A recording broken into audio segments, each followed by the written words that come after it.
Hey everyone, this is Kirk here again from OptionAlpha.com, and in this video tutorial, what I want to do is help you guys figure out where a stock may or may not go in the future. And I think as we start to talk a little bit more about technical analysis, it's important to realize that, it's not the end-all tool. And even in my own progression of trading, I used to use technical analysis a lot more than I do now, but it still serves a really good purpose because you can get some insight into where a stock, again, may or may not go in the future. And I think if you have technical analysis set up the right way on your charts, it's very easy to, again, just use it as a little bit of an edge. Now, one quick comment on setting up too many technical indicators. I often find that when I coach people that they have 45 different technical indicators they're looking at, and you get into this mode of analysis paralysis where you just are looking at this indicator and that indicator and whatever. So I'm definitely a fan of setting about 3 to 5 technical indicators that you like to use, that you've found to be successful, and sticking with those long term and getting to know how they work and how they move and what kind of signals they give. So that's my suggestion on the types of trades that you should be making and how you should be using technical analysis. Now, what we're going to do today is we're actually going to show you how to set up 3 of the different technical indicators that I use, including MACD, CCI, and RSI. And I'll show you how to set them up in Thinkorswim. And obviously your broker, if you're using somebody different, might have a different setup, but it's all basically about the same. So the first thing that we're going to do is we're going to start with this base chart. And today we're just looking at IWM. So we're just looking at one of the major market index ETFs. And you can see we've got pretty much nothing on this chart that gives us an idea of where the stock may or may not go. We can draw lines and all that stuff, but no real technical indicators. So what I want to do first is I want to go up to here where it says studies, and I want to edit studies. And so you can see there's no studies on here right now, but I'm going to add a study. So on the left, I'm just going to search for the first one, which is MACD. So I want to use MACD 2 lines, and there's a bunch of different ones you can use: histogram, crossover, 2 lines, just regular MACD, but I like to use 2 lines. And then inside MACD, you can see that there's a couple different settings. So the first setting that I want to do is I want to change the fast length, which is this one right here. Fast length, which is currently at 12, I want to change that to 15. So that's the first change I'm going to make. And then I'll explain what these different lengths mean. And then the slow length is currently at 26. I'm just going to even that out just a little bit more to about 30. So here's what they mean. With MACD, basically what you're looking at is 2 different moving averages. And you're using a faster moving average, which in this case is about 15 days, and a slower moving average, which is 30 days. And what we want to see with these 2 moving averages is this convergence and divergence in them. Meaning is the momentum in the security, the shorter term momentum relative to the longer, slower term momentum, is that increasing or expanding against itself, right? So is momentum coming into the security or is momentum coming out of the security? And so once we actually put those on our charts, you see all I do is hit apply and go here and hit apply. And you can see that now MACD is on the bottom side of our screen. Now, once we have these on these charts, you can see that the green line, which moves a little bit faster and is kind of a little bit more edgy, it moves quicker with the market because it's a faster moving average. It's only 15 days. This one is going to move much quicker with the market as opposed to this purple line, which is our slower moving average at about 30 days. And you can see they generally both, move in the same cycle, but there's periods in which we see a cross of the slower term moving average, which is green, that crosses above or below the purple line. Now, in our case, we are looking for specifically that cross in the moving average. So in this case, the one that I'm pointing to right now on the screen, this is the moving average that has now crossed under the purple line, and that gives us a very clear sell signal. So when we see that shorter term moving indicator or moving average, that green line, cross under or below the purple line, which is our longer term moving average, that means that short-term momentum is getting sucked out of the security relative to long-term momentum, and therefore we should be out of the security or at least be wary of a sell-off. Now in this case, that ended up being a pretty good signal, right? And we look back historically with IWM, and that signal really carried us until the next buy signal that we had down here in August. So you can see now we got a new signal where that shorter-term moving average, the green one, crosses above the purple line, which is our longer term moving average, and that right there gives us a very clear cut buy signal. And you can see that again, that was a very good signal because that buy signal here carried us through to the next sell signal, and so on and so on. So MACD is one of my favorite ones to use because it is just a little bit more reliable in just judging where a stock may or may not go in the future.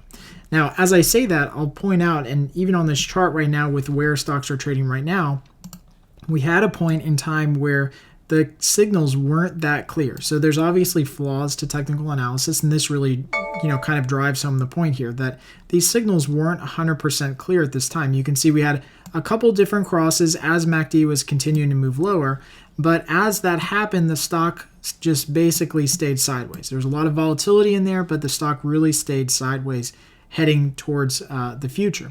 And so it's important here to just, as always, take this with a grain of salt. What's really important with technical analysis is just where a stock may or may not go and how relatively overbought or oversold it is. So if you start to see, MACD really starting to extend like this and just run for a month and a half, it might be best to start, again, paring down your positions or at least getting a little bit bearish in some of your trades. So that's the way that I use it. And again, it's pretty reliable on most stocks, but you'll have to, go back through and back test a lot of those.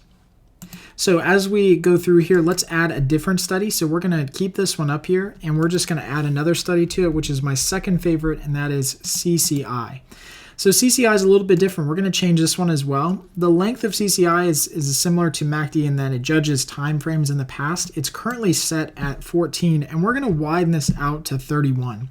And what that does by widening it out to 31 is just takes in more data and gives us a smoother transition. So if you have a 14-day setting on your CCI, you're going to get a lot of signals because it's based on data going back and forth about 14 days. And sorry if you're hearing a bunch of those alerts. That's just trades that are going off as I'm doing this video.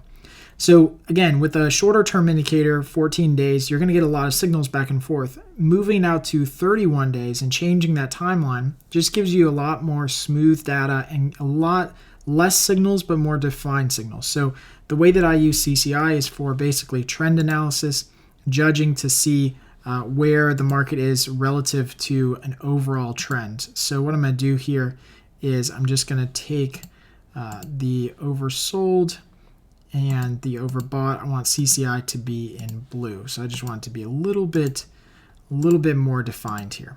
Okay. So here we are with CCI. What's important to notice about CCI is that the most important line on this chart is actually the 0 line. Now on here I do have the 100 and the negative 100 because that's what defaults in the indicators. On my particular charts, I like to take those off if I can because I'm not looking at that line. I really want to be focused on kind of this 0 line, and that's where we get our buy signal or sell signal. So with CCI, it's basically an indication of continued momentum in the security. And so what we want to see is we want to see a cross of the indicator above or below that 0 line. And that gives us an idea of where a stock might go in the future. So you can see we got a cross back here in, this is in October if you can't see the date here. And you can see that cross in CCI did lead to some nice rallying in the stock as we kind of headed towards the end of the year.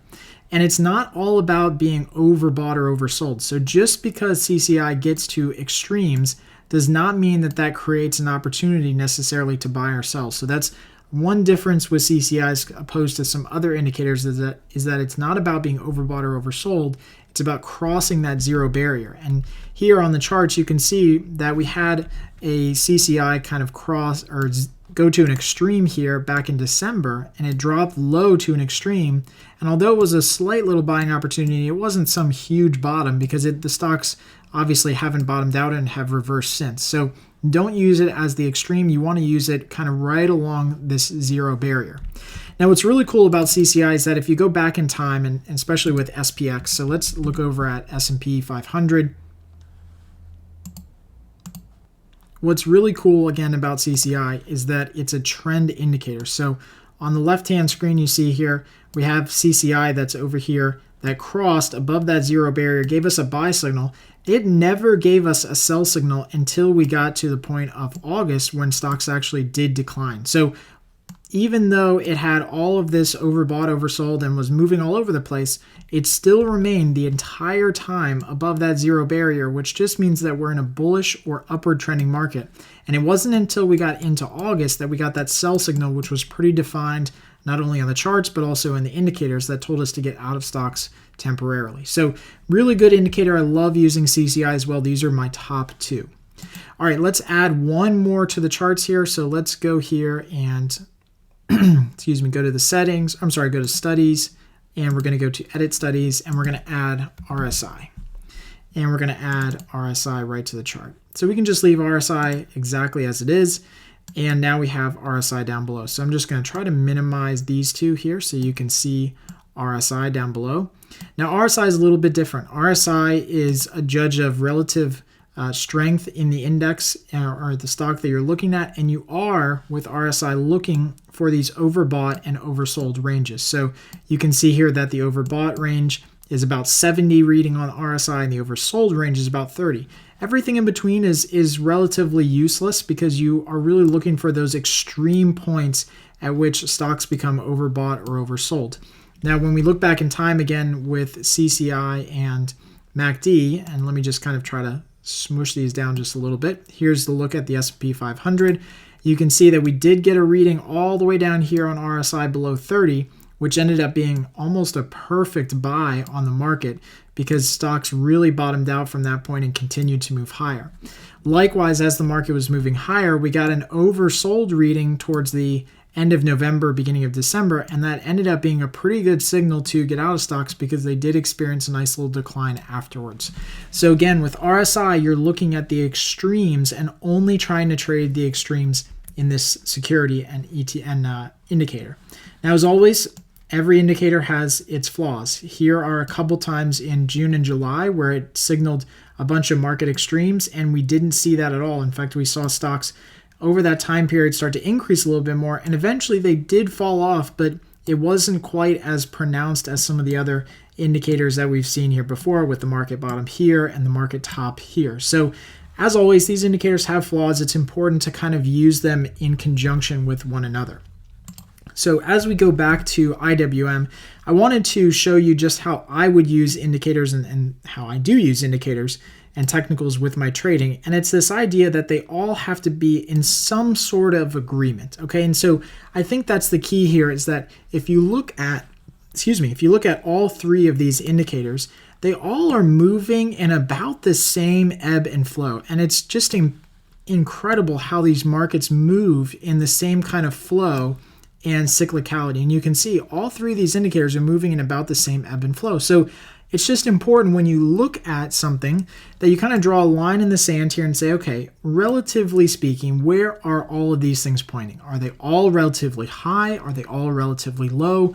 What does that mean for my trade? Do I go bullish? Do I go bearish? Whatever the case is. But again, don't get caught up in analysis paralysis. Just look at the general picture, dissect each individual one of these by themselves, but then kind of glean some insight into the fact that they're all pointing in one direction or another direction or whatever the case is.